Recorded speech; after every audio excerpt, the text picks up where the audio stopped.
tissue paper. This is for the fold it. It's not very difficult to fold.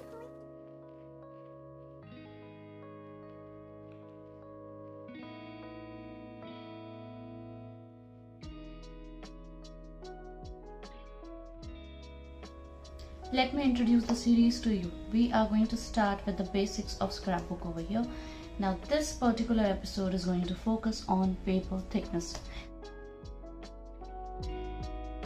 So somewhere you'll find 80 GSM, 120 GSM, and it goes up to something like 300 and 350 GSM. So what are these paper thickness and where are you supposed to use this?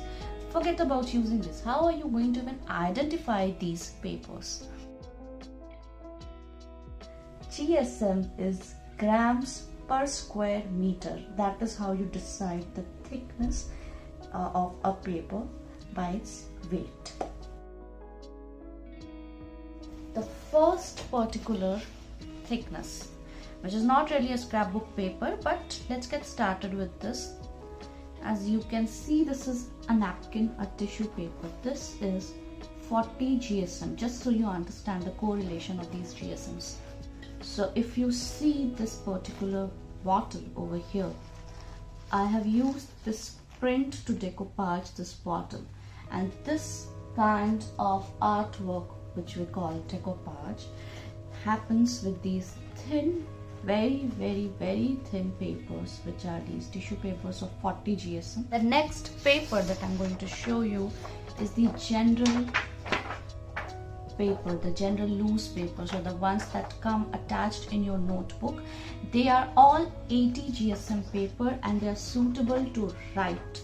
These papers can also be folded down to make very slim and lightweight envelopes. At the same time, they are not very sturdy. They can tear off just like that. So they don't have a very strong body, and the only place in your scrapbook where you might want to use a 80 GSM sheet is maybe you want to tuck in a letter or something. However, I do not recommend using 80 GSM in our scrapbooks. I personally do not. So this is 80 GSM. Let's move forward. The next paper that I have to show you is 120 GSM. Now what's 120 GSM? Let's start. This is 120 GSM, and this paper that I have over here, this is 160 GSM. So how are you going to identify 120 and 160 and what is all this?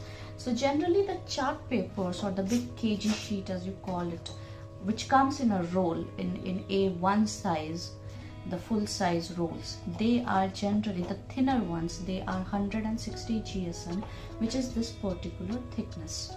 So they do not really come up with a lot of marked up thickness. They will most of the time come in a bundle of 100 or 200 as you're buying, and they will stack different kinds of 80 GSM to 160 GSM thickness paper combined together in a bundle. However, 160 GSM can still be used in your scrapbook for making multiple folds when we talk about pop-up albums, or when we talk about very layered sort of scrapbook where you're opening different flaps and there are hidden photographs inside. So that is where 160 GSM does help a lot. Let's move ahead, and we have 160 to 220 GSM category. Now this also is 160 GSM, which I just showed you. This is in 12 by 12 size, and this is actually printed, like a scrapbook paper. However, when you are using 160 GSM in a scrapbook, you are much advised to use a thicker base below it so that it becomes very sturdy to hold all your photographs or bind the pages together in a more sturdy way.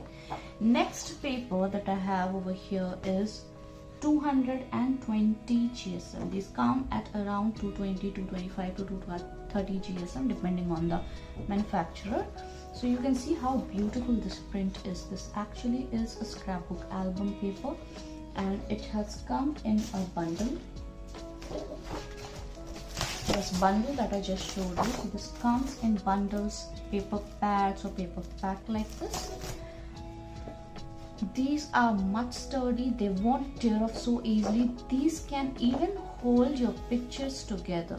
However, I will still advise you to use a base below them so that they stay intact for years. Now I have got these printed pages. I got them printed myself from one of the studios. These papers are 250 GSM. This particular size, I personally recommend this particular thickness for birthday caps. I made multiple birthday caps with this particular thickness. The best thing about it is very sturdy, but at the same time when you fold it, it's not very difficult to fold. It does not form creases or scratches on the surface. The surface remains smooth even after you are folding it tightly. Even if you roll it into a small cone, even then 250 GSM is not going to form creases of any kind or damage the surface or the smoothness of the paper. So this I would recommend for any kind of 3D art. If you're doing paper 3D art and you want it to be still solid and intact, go for this particular thickness, and it can go up to 275 GSM to 280 GSM also. It remains perfect. There are next two different thicknesses that I want to discuss very quickly.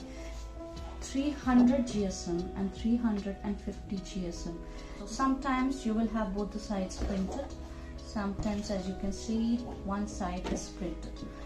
Now when you are using 300 or 350 GSM, first of all, what's the difference in use? So when you're using 300 or 350 GSM, personally for me 300 still works best when it comes to scrapbook.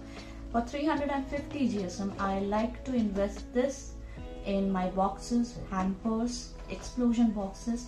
They become really sturdy. So if I hold these together, mostly you can see and understand the difference. This is hanging just a little bit. It's quite thick.